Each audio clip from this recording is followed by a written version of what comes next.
Since their inception in speculative fiction, and frankly, since our first folktales started featuring them, vampires have served to reflect our greatest social taboos right back at us. Jonathan Harker and Lucy Westenra both have experiences with Count Dracula of the subversive and sexual kind, an especially potent taboo for Victorian English high society. Everything the vampire is a perversion of normalcy and an embrace of taboo, especially by the point that traditional Eastern European folk beliefs get reinterpreted into Christian contexts in medieval Europe. Drinking the blood of men instead of the blood of Christ in communion. Bloated, preserved, undead bodies that act in stark contrast to the miraculously preserved bodies of the saints. Creatures remaining eternally wandering the earth, instead of eternally being brought up to heaven or cast down to hell. The key fact of vampirism is that it is set against traditional morality, specifically Catholic and Eastern Orthodox morality, but also European Christianity more generally as well. Everything a vampire is or does, from transformation through magic into various creatures, to enthralling and leading people away from the light, is an ultimate taboo to this kind of worldview.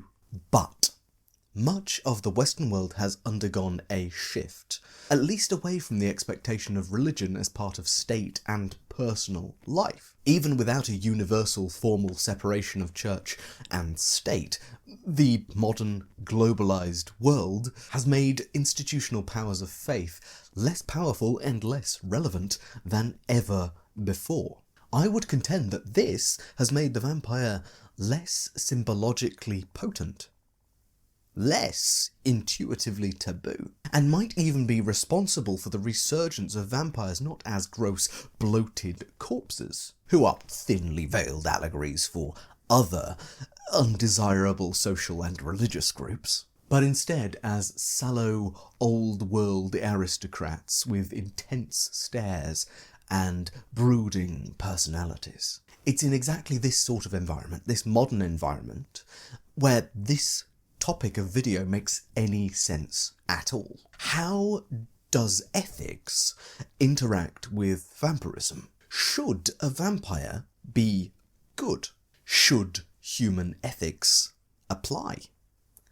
And can we make the vampire mean something again? To begin in earnest, we must identify some features of vampires that make them a unique category of being different to humans. First, they are functionally immortal. Second, they are sustained by blood. No other form of sustenance is effective. And third, they are considered to be cursed. A curse which can sometimes spread. There are other relevant factors as well, such as a hypnotic charisma, some magical powers, physical ability beyond normal humans, and they do have certain weaknesses, tending to be beholden to certain enforced magical rules, like requiring an invitation to enter a space. Our main moral considerations for now come from these first three features, though. First, barring violence, carelessness, and accidents, these creatures have an infinite potential for life or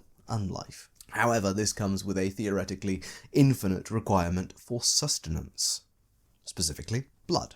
Furthermore, the creation of a vampire is never by chance. It is a conscious act to change another creature into a vampire, usually to serve as the first vampire's thrall. We will look deeper into those two assumptions, but they'd work for now. But it does really raise some questions for us. Is a vampire better than a human? Is being a vampire better than being a human? And is that requirement for blood for sustenance ethically disastrous? And last but not least, is it moral to create a new vampire? We'll begin with the question of, is it better to be a vampire than to be a human? This often depends on what kind of vampirism we're dealing with. In worlds with demonstrably real afterlife consequences, such as eternal punishment for being transformed into a vampire, it's fairly cut and dry that this is an awful idea. In worlds which definitely have immortal souls, it's a pretty awful idea to taint it. The practical infinity of life or unlife you might see as a vampire pales into nothingness compared to the functional infinity of being cast down to hell, for example. Furthermore, if vampirism comes with a side effect of loss of control, either loss of control because you need to sate your hunger on something and you lose your senses to the bestial urge, or loss of control simply as acting as another vampire's minion or thrall.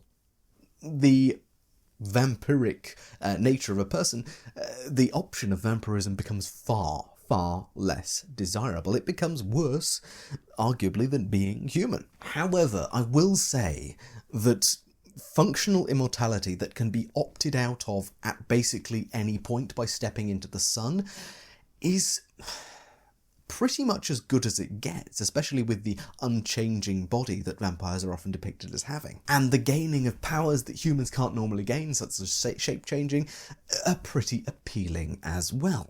In my mind, one of the key considerations as to whether being a vampire is better than being a human is really how certain you are of how bad this is going to be for your soul. But let's go back to that more basic question. Is a vampire better than a human? Not being a vampire, but are they better? The key consideration here is whether vampires form some sort of homo superior, to borrow terminology from the X-Men, a property which really delves into the ethics and practicalities of meta-humanity. Vampirism shares some similarities with the X gene in Marvel Comics. A kind of natural, inborn human distaste for their superior versions causes them to isolate these different homo superiors into isolated communities, which are fairly insular. And there's also the simple fact that mutants tend to be physically and supernaturally superior to their human counterparts. Of course, the key distinction here is how these abilities awaken. And I find the X-Men to be a very important contrasting case study to vampirism here. Many of the X-Men's tales circle the theme of acceptance. As mutations come randomly and with little warning, new mutants must accept this new form that their body has taken to come to peace with themselves as a changed being. And often they struggle with this new identity. Vampirism is not a mutation that awakens in the genes of a random selection of the population, usually. Each new vampire is necessarily created by the actions of another vampire. And I mentioned this earlier as well. You might have thought that's a bit strange. That might be a misinterpretation of what vampirism is. But ethically, I'm not sure. The vampiric transformation is never a random event. It can be accidental. But in ethics, the difference between randomness and accident are very distinct. Randomness implies a lack of agency across all participants. But an accident requires a moral agent to act in some way, either through carelessness or a feeding gone wrong. There is moral action within the framing of an accident. Becoming a vampire always requires the action of at least one creature, the vampire. And whether that is simply just going to feed on a creature as they have done thousands of times or not, that is still a completely different moral situation to something that happens purely by happenstance or chance. It is not an act of nature or coincidence. It is an act done in part, however minor that part, because of the actions of a moral agent. Or an immoral agent, depending on your take on vampires. Crucially then, unlike mutants, vampires are a self-perpetuating species, whose reproductive practices are not a random quirk of nature, but, at least in some way, the result of the actions of a vampire. Vampires go about their regular days in the full knowledge that, were an accident to happen, the reproduction of their curse is a possibility. And this asexual reproduction process begins quite often with feeding. But could the passing off of a vampiric curse, the creation of a vampire, be a good thing? It depends on a few factors, really. First, as we discussed earlier, is vampirism a soul-destroying curse in a world where souls are likely to exist? Second, are the downsides of vampirism worse than the upsides of functional immortality, super abilities, and magic? And lastly, how sustainable is a vampire life? In a reasonably secular world where vampires act as person-like characters without debilitating deformity, such as in the world of What We Do in the Shadows, pure utilitarian philosophy might suggest that the creation of a new vampire, or indeed the creation of a majority of people being turned into vampires, would be, in some ways, arguably a fairly positive ethical act. It provides these people who are turned with more power, an opt-out immortality, which is better than dying of disease or random mutations, cancers and things like that. And it might also have a broad benefit on the climate and ecology of the planet if mass farming, especially animal farming, were a little less necessary or less common. If cars and other forms of transportation were replaced with just flying there, and if the rapid growth of human births slowed or perhaps even stopped. I mean, if we're going through a purely dyed-in-the-wool utilitarian perspective, a vampiric majority seems like a good thing, and it seems like they would be morally justified in creating a blood farm out of the human minority to sustain their infinite lives. After all, the happiness of infinite amounts of people outweighs the needs of the few. Unless, perhaps arguably, the number of humans generationally involved in these blood farms would eventually overtake and become the majority over the vampire majority at any one given time, in which case their needs should also be fairly well considered, despite the immortality thing.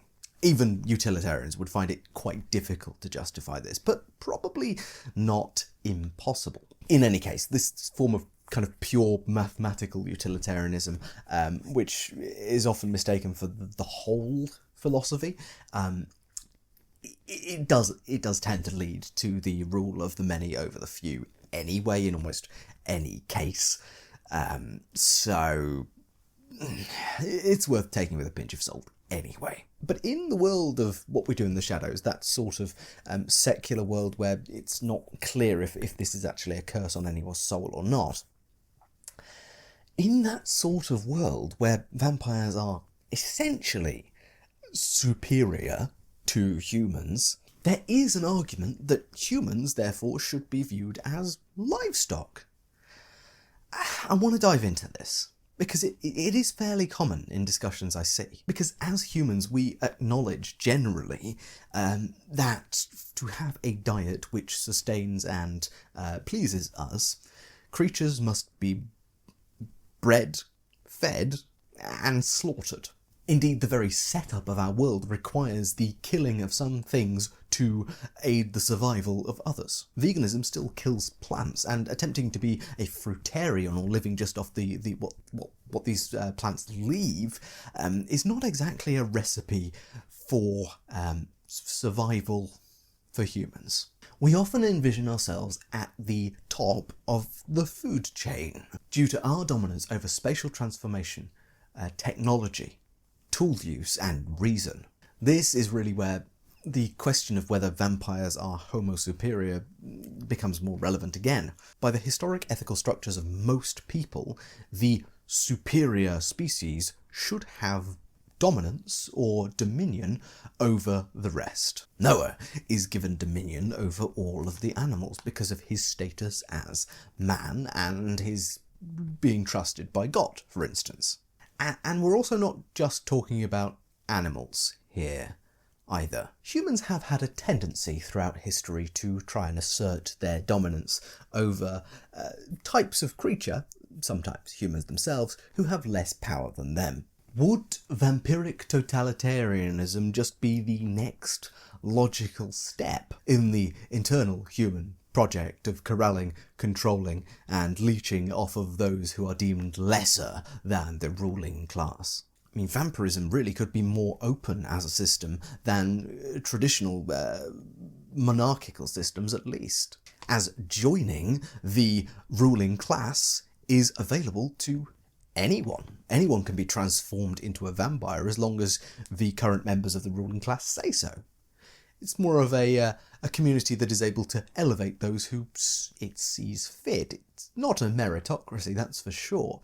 It is a quite clear protection of power at the top, a concentration of power, which will lead to a stagnation of thoughts and ideas and who is acceptable. But theoretically, there is room for some social mobility for anyone to join the ruling class. I would argue, though, that this might be relying on an antiquated view of who should be in power at all. In a post-Enlightenment world, it is quite clearly and universally understood that physical prowess, or the ability to do magical things, it's not a necessary marker of moral virtue, or the capacity to rule. One could argue that immortality is something of an advantage, natural to vampires, that makes them better moral beings because they have more time, broadly, to experience the world, to learn about systems and history, and have amassed more knowledge and experience in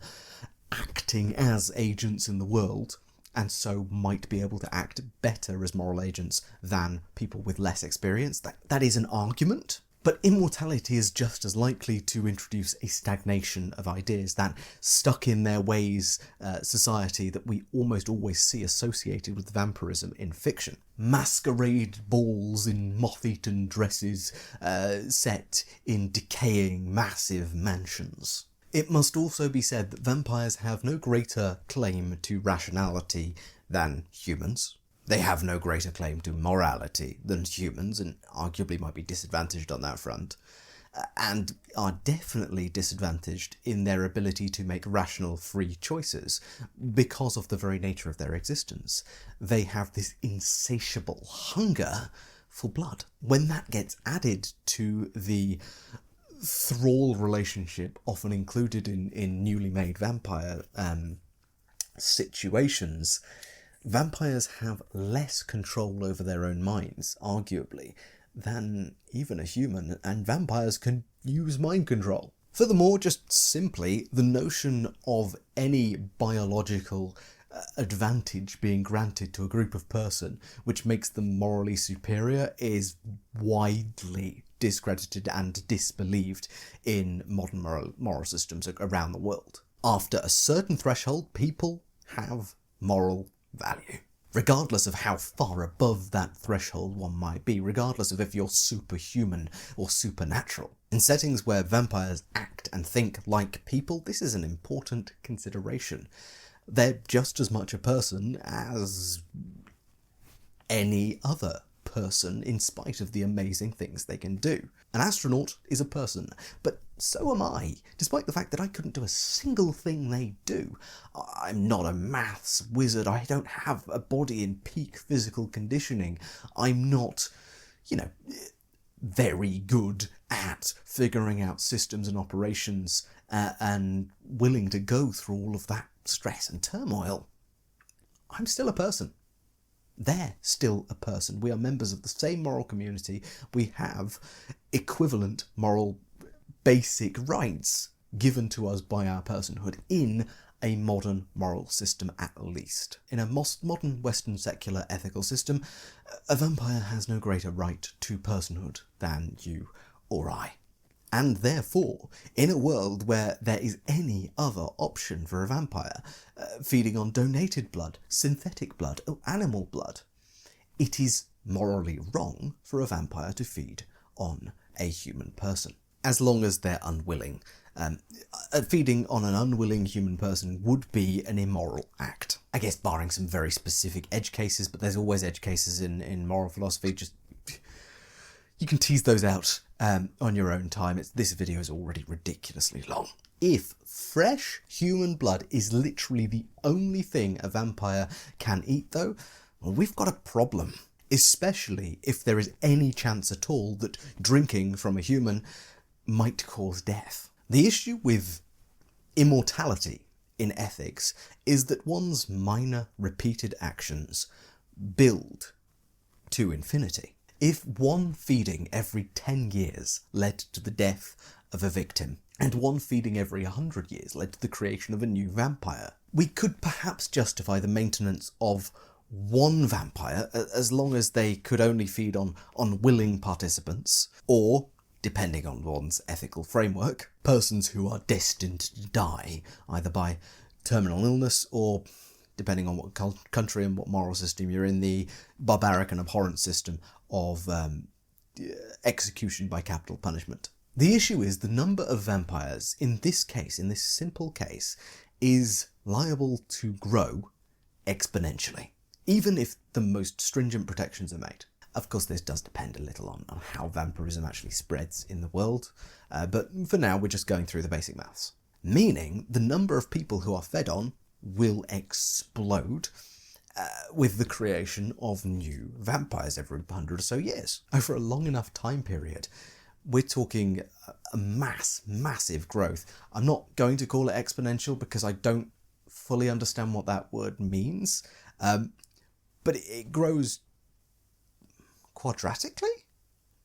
It grows faster and faster the more time is spent with these immortal creatures going about their regular business. Suggestions that we should imprison a vampire indefinitely, like we do with humans with murderous impulses, seems reasonable at first blush. It seems like a practical option, and then just leave the immortal creature in a cell that you're sure it's never going to get out of to starve, not risking the creation of more vampires and the risk of death every, on average, 10 years. It's not worth it. Leave the creature to, suffer hunger deep in the depths and lock it away forever. Ethically, however, this would condemn the creature, the vampire, to a near endless life of torture and starvation. Subjecting a being to eternal torture, because of its immortality, seems, frankly, less ethical than causing that creature to die. If the alternative is risking multiple lives over the course of the creature's lifetime, or reduplicating the curse, which could risk even more lives. Most ethical systems in modernity would prioritise the vampire's execution. As strange as that may seem coming out of my mouth, given my statements a few moments ago.